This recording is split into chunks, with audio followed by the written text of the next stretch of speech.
السلام علیکم ورحمۃ اللہ تعالی وبرکاتہ۔ مختصر القدوری کتاب النکاح میں آج ہمارا سبق ہے وَإِذَا قَالَ زَوْجُ سے۔ آج کے سبق کی جو نوعیت ہے وہ کچھ اس طرح سے ہے، بغور ملاحظہ کیجئے کہ اگر مرد اور عورت نے شادی کی، دونوں نے شادی کرنے کے بعد آپس میں اس بات پر جھگڑا کیا کہ مجھے آپ سے نکاح کرنا ہی نہیں تھا اور یہ نکاح ہے ہی نہیں، کیونکہ میں نے نکاح کی منظوری کو رد کر دیا تھا۔ شوہر کہے کہ تو میری بیوی ہے اور عورت کہے کہ نہیں، میں آپ کی بیوی ہوں ہی نہیں، کیونکہ میں نے نکاح کی منظوری کو رد کر دیا تھا۔ تو اگر اس طرح کا جھگڑا ہونے لگے دونوں میاں بیوی کے اندر نکاح ہونے کے بعد، تو کس کی بات کا اعتبار کیا جائے گا کہ اس نے یہ بات کہی ہے یا نہیں کہی ہے؟ تو بتا رہے ہیں وَإِذَا قَالَ الزَّوْجُ، ایسی صورت میں اگر مرد یہ کہے بلغ کہ نکاح فسکتی، تیرے پاس نکاح کا پیغام پہنچا تھا میری جانب سے، فسکتی تو خاموش تھی، تو خاموشی کا مطلب یہ ہوا کہ گویا رضامندی ہے۔ وقالت، اور عورت نے جواب دیا اور کہا کہ نہیں، میں خاموش نہیں تھی، بل رددت، بلکہ میں نے اس کو رد کر دیا تھا۔ فالقول قولها، تو امام قدوری فرماتے ہیں کہ ایسے موقع پر عورت کے بات کا اعتبار کیا جائے گا۔ فالقول قولها کا معنی کیا ہے؟ تو بات اسی کی مانی جائے گی، یعنی کہ عورت کی مانی جائے گی۔ ولا یمین علیہا، اور اس پر کوئی قسم بھی نہیں ہوگی۔ ولا یستحلف فی النکاح، اور نکاح کے معاملے میں کوئی حلف نہیں لیا جائے گا، کوئی قسم نہیں لی جائے گی۔ عند ابی حنیفہ، امام اعظم ابو حنیفہ کے نزدیک۔ وقال ابو یوسف و محمد، اور امام اعظم امام ابو یوسف اور امام محمد یعنی صاحبین کے نزدیک مسئلہ یہ ہے کہ یستحلف فیہ، نکاح کے معاملے میں اس مرد سے قسم لی جائے گی، قسم طلب کی جائے گی۔ اور اگلا مسئلہ بتا رہے ہیں وَيَنْعَقِدُ النِّكَاحُ بِلَفْظِ النِّكَاحِ، کہ نکاح کس طرح منعقد ہوتا ہے اور کس طرح سے منعقد نہیں ہوتا۔ یعنی کہ جب مرد اور عورت آپس میں نکاح کریں دو گواہوں کی موجودگی میں، تو چونکہ ہم نے شروع میں ہی پڑھا تھا کہ النکاح ینعقد بلفظین، کہ دو لفظ سے نکاح منعقد ہو جاتا ہے، تو وہ لفظ اگر کچھ الگ ہوں تو کون کون سے وہ لفظ ہیں کہ جن سے نکاح ہو جاتا ہے اور کون سے ایسے لفظ ہیں کہ جن سے نکاح منعقد نہیں ہوگا، چاہے وہ بات چیت کتنے ہی کرتے رہیں۔ ینعقد النکاح، تو بتا رہے ہیں امام قدوری کہ نکاح منعقد ہو جاتا ہے بلفظ نکاحی، لفظ نکاح بولنے سے، والتزویجی، لفظ تزویج بولنے سے، والتملیک، اور لفظ تملیک بولنے سے، اور لفظ ہبہ بولنے سے، والصدقتی، اور لفظ صدقہ بولنے سے۔ یہ الفاظ ہیں 5 کہ جن کو بولنے سے نکاح کیا ہو جاتا ہے، منعقد ہو جاتا ہے۔ ولا ینعقد بلفظ الاجارۃ والاباحۃ، لیکن 2 لفظ ایسے ہیں کہ جن کو بولنے سے نکاح منعقد نہیں ہوگا، وہ لفظ اجارہ اور لفظ اباحہ ہیں۔ تو آج کا مسئلہ یہ ہے کہ بات چیت کرتے کرتے، نکاح کی بات چیت کرتے کرتے جب نکاح منعقد کرنے کا وقت آتا ہے اور نکاح ہونے کا وقت آتا ہے، تو کچھ الفاظ ایسے ہیں کہ جن سے نکاح نہیں ہوگا اور کچھ الفاظ ایسے ہیں جن سے نکاح ہو جاتا ہے۔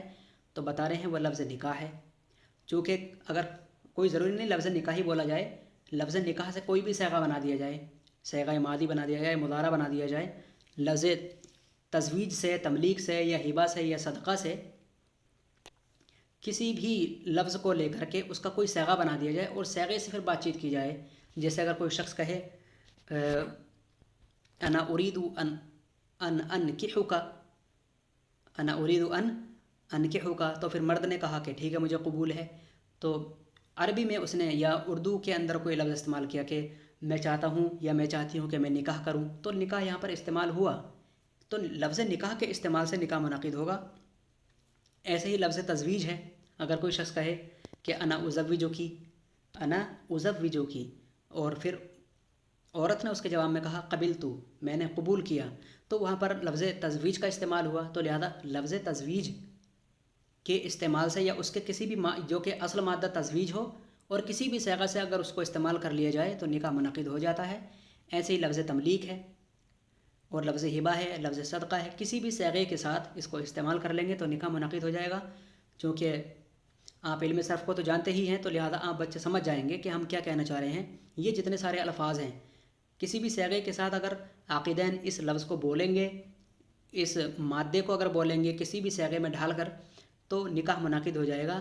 لیکن دو لفظ ایسے ہیں کہ جن سے نکاح منعقد نہیں ہوگا، وہ لفظ اجارہ اور لفظ اباحہ ہیں، تو ان دو سے نکاح منعقد نہیں ہوتا۔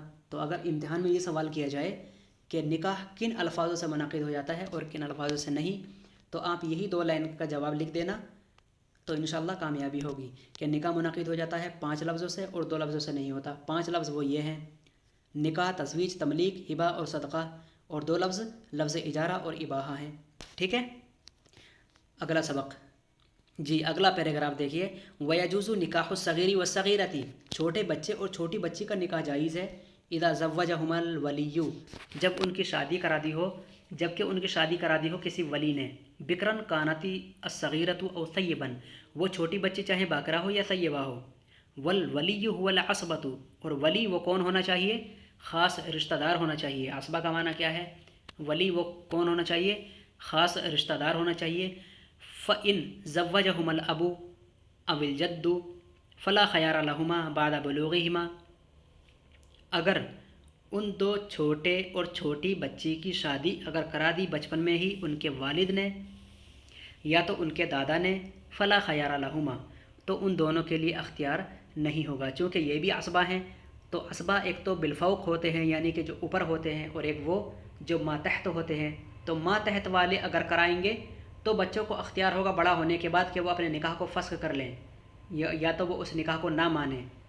فَإِن زَوَّجَهُمَا الْأَبُ أَوِ الْجَدُّ فَلَا خَيَارَ لَهُمَا بَعْدَ بُلُوغِهِمَا، لیکن اگر ماں باپ شادی کرا دیں تو ان 2 چھوٹے بچوں کے لیے اختیار نہ ہوگا ان دونوں کے بالغ ہونے کے بعد۔